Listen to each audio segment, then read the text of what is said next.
കടുംപായസവും നെയ്പായസവും തമ്മിലുള്ള വ്യത്യാസമാണ്. അത് സാങ്കേതികമായൊരു വിഷയമാണ്.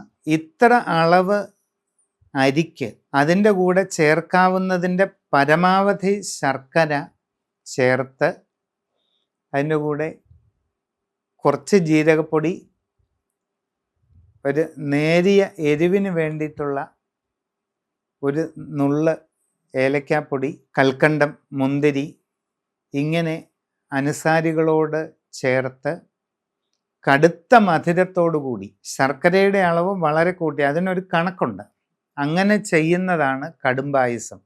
കഠിന പായസം എന്ന് ചില ക്ഷേത്രങ്ങളിൽ പറയും. എടുക്കുന്ന അരിയുടെ അളവിന് താങ്ങാവുന്ന പരമാവധി ശർക്കര അതിൻ്റെ കൂടെ ചേർത്ത് കുറുകി വെക്കുന്നതാണ്. അതിനകത്ത് ഒരല്പം നെയ്യ് ഒഴിക്കും, കൽക്കണ്ടം പൊടിച്ച് ചേർക്കും, ഉണക്കമുന്തിരി ചേർക്കും, ജീരകപ്പൊടി, ഏലക്ക തുടങ്ങിയ പലതും ചേർക്കും. അത് ഓരോ സ്ഥലത്തും വ്യത്യസ്തമാണ് ഈ അനുസാരികളുടെ സ്വഭാവം. ഇതാണ് കടുംപായസം. അത് കൂടുതലും ഭദ്രകാളി ക്ഷേത്രങ്ങളിലും ഒക്കെയാണ് കടുംപായസം പതിവുള്ളത്, ദുർഗാക്ഷേത്രങ്ങളിൽ ഒക്കെ. നെയ്പായസം എന്ന് പറഞ്ഞാൽ കുറച്ച് വ്യത്യസ്തതയുണ്ട്.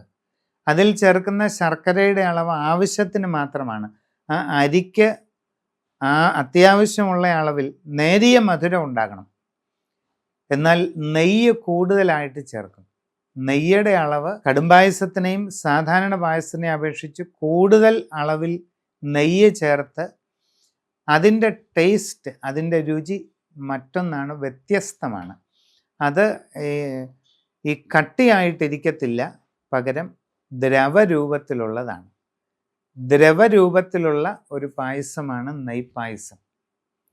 കടുംപായസം എന്ന് പറഞ്ഞ് ഉറഞ്ഞ് കട്ടിയായിട്ടിരിക്കും. എന്നാൽ ഇത് അത്രയും കുറുകാതെ ദ്രാവക രൂപത്തിലുള്ളതാണ്. നെയ്പായസം ഒരു പ്രത്യേക ടേസ്റ്റ് ഉള്ളതാണ്. അത് കൂടുതലും ഇപ്പം മഹാവിഷ്ണുവിന് നെയ്പായസം കഴിക്കാറുണ്ട്, ലക്ഷ്മി ക്ഷേത്രങ്ങളിൽ, ദുർഗാക്ഷേത്രങ്ങളിലും കഴിക്കാറുണ്ട്. ഇനി ഭദ്രകാളി ക്ഷേത്രത്തിൽ നെയ്പായസം കഴിച്ചതുകൊണ്ട് ദോഷമൊന്നുമില്ല. ഏത് ദേവനും ചേരുന്ന വഴിപാടാണ് നെയ്പായസം.